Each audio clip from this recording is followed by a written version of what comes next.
This will be a panel-like session, and we have prepared a lot of interesting questions for Mr. Gunther, just to pick his brain a little bit, and also talk about some beauty industry insights in terms of business management, marketing, customer retention, and so on. My name is Gunther. I'm originally from Austria, but I've been in Singapore now probably longer than some of you, for 27 years. Wow. I'm originally from the automotive industry. I was the head of all the Asia Pacific here in Singapore. And in 2007, Audi planned to close the regional office and asked me to go back to Germany. And at that time, my wife is a doctor, we thought, what is it that we could do here in Singapore, combining her medical expertise and business. And at that time, the medical aesthetic was just coming out. Botulinum toxin, Botox, was approved in Singapore here, I think in 2004. So it was just starting. And we thought, well, why don't we go into medical aesthetics? And so we opened Cutest Medical Laser Clinics in 2008. And we've been doing it ever since. Super nice. How do you think your journey kind of evolved since 2008? In 2008, it was really something that people would do just with, trying, nobody noticing, and it was not. They wouldn't admit that you do Botox, for example, and it was not something mainstream, and it has really become mainstream. People doing Botox is just something that that's been done, and what we've seen is a change in the demographic. The traditional segment was women 45 to 55 in that range. Now it's become much younger. Men are becoming more and more interested in medical aesthetics. So that has been changing, and a whole range of new treatments and products that have come on stream, and it has made it far more complex actually for practitioners to do medical aesthetics. There's so many new treatments that are coming out every month, every couple of weeks. And patients see it on TikTok, they see it on Instagram, and they come in and then ask for it, and you're struggling to keep up with what's out there. And you said like there are increasingly younger people coming, right? And why do you think is that? And like when do you think it started? Obviously, I guess the awareness of medical aesthetic treatments has increased a lot over the last 10 years, and I think people also realize that with beauty treatments like facials, it only gets you that far. So if you really want to sort of take the next step in your beauty journey, it's medical treatments, botulinum toxin, fillers, the medical grade treatments that aesthetic clinics have. And what do you think, with the change in the current market, right, and like the different kinds of people flocking your clinic, right? What do you think are some unique challenges that you maybe haven't seen in your previous industries? So the medical aesthetic industry is heavily regulated, particularly in Singapore. It is probably the most regulated industry in the world, in Singapore. So to give you an example, Botox fillers. Right. In Australia, nurses can do it. In the UK, nurses can do it.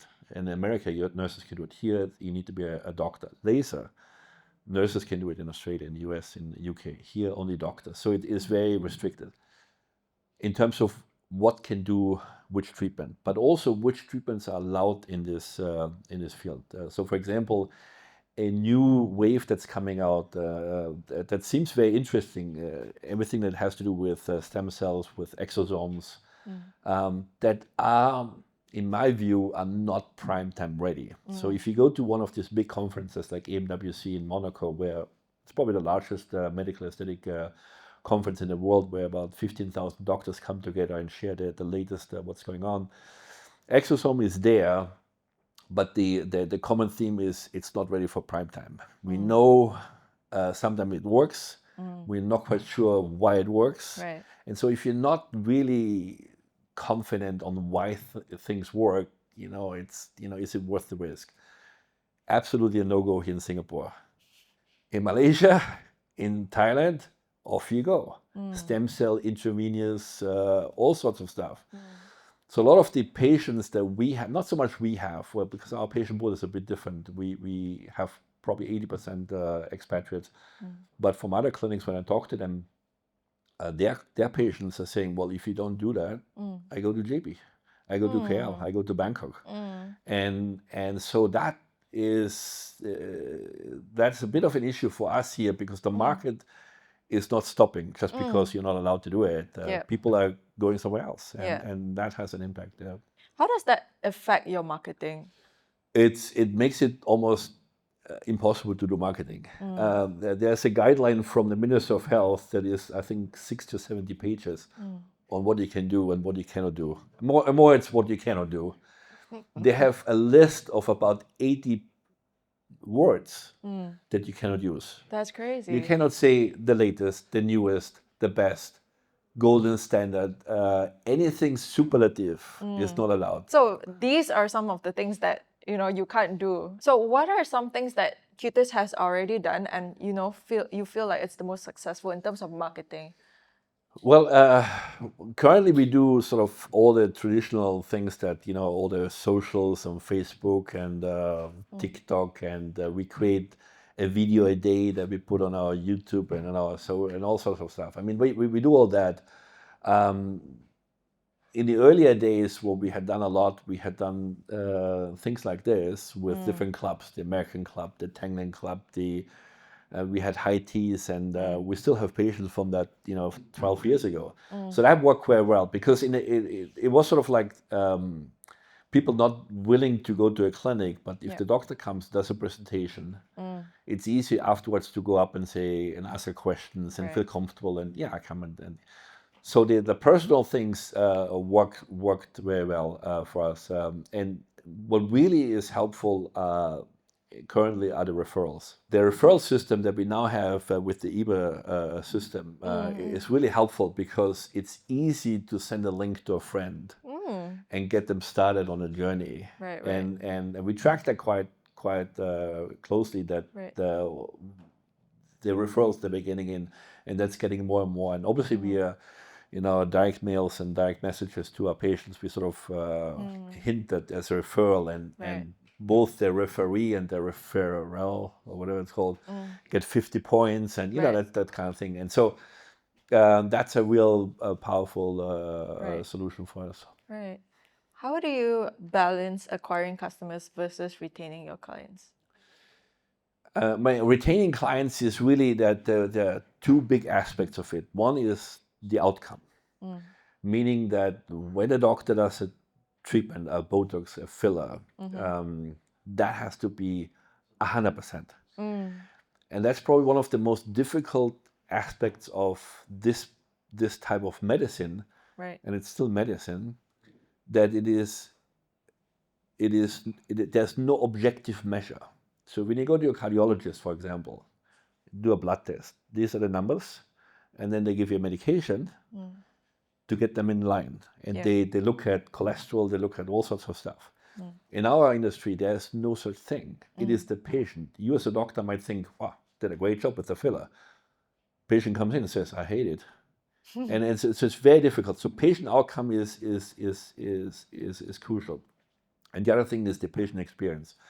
The patient experience when they walk in, so the way that the clinic feels, the way the clinic smells, the way that the music is on, and most importantly, the way that the staff interacts with them, the empathy that they show, that the interest to them as not just someone who does Botox, but to them as a person, that they know, they're going on holiday, they just went on holiday, how was it? They have a wedding of the daughter planned. They know these kind of things is incredibly important. So these two elements, patient outcomes, patient experience, really drive loyalty. Right. And I think that applies to a lot of beauty industries as well, right? Absolutely. Because it's such a service-based industry, right?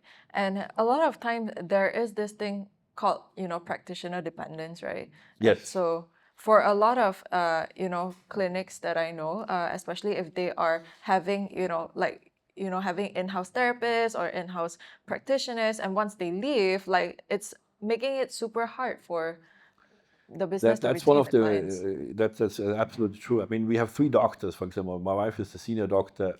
Her next available slot for an appointment is mid-December. She's booked out. There's nothing. For the other 2, Yeah. you can have an appointment next week. So Yeah. it's a wide variety. And even with the therapist, some facials are only putting in patients request only certain therapists to do facials and stuff like that. So that's very true. Because of patient practitioner dependency, right? Like, how do you bring back that retention, bring back that loyalty back to Cutis in itself? I mean, what we have in our practice is between senior and other doctors, we have a price gap. Oh, okay. So we make it attractive for them to switch, and they are willing to switch for certain treatments, treatments that are machine-based, Right. like old therapy or laser or pico or whatever you have, because it's the machine who does the magic, so to speak. When it comes to injectables, it's only the doctor. There's nothing. It's the doctor's eye, the doctor's hands that really determine the outcome. And so for injectables, then they come back to Solvia, and so that's a bit of a challenge. Yeah. So maybe, Gunther, just Yes. to close it off, right? What is one advice you would give to brands trying to, similar to your industry, right? To brands trying to retain customer loyalty in today's landscape? What we found, what's really important is to have some form of integration between your invoicing system and the EBA system, so that it becomes as painless as possible to generate points and keep it updated. Because if you do it manually, what we found is it works. We've done it manually for the first, I think, 8 or 9 months before we integrated our EMR, our electronic medical record system, with EBA. Staff would just miss it out. They would deduct the points on the Plato system and leave the points in EBA because it's missed out. And so integration is really important. And I mean, if you introduce a system like this, it's really taking it step by step by step. Don't try to create 5 different tiers and make it as complicated.